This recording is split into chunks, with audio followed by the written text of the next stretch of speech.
رپ برام با ارزش مثل طلا، قطار رو میزنم حتی با کلام، کلماتم ردیف شده برام مثل قطار، لفظا من برا چاقالو نمیشه خلاف، من برا خودم تو رپ کردن خدام، اگه دیسم بدم میریزه پرات، ما رو دیدی چاقال سریع بکن فرا، بگیرمت که کبابت میکنم مثل بلال،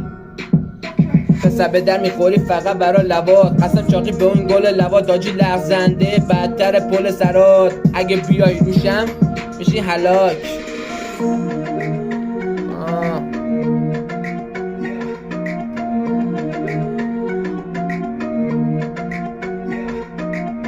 رپ کردنم به شما نمیده جواب، شدین کف خوابای رادیو جوان، برا ویو گرفتن میکنی خیلی کارا، ولی عارف و قلم و صداش میاد بالا، بیداریم ولی نیستیم تو این بچه بازیا، لاشی مگه اینجا شبکه پویا، سوی رپ فارسی نیست جای بچه کونا، حتی 90 هم رپه شدن اینجا.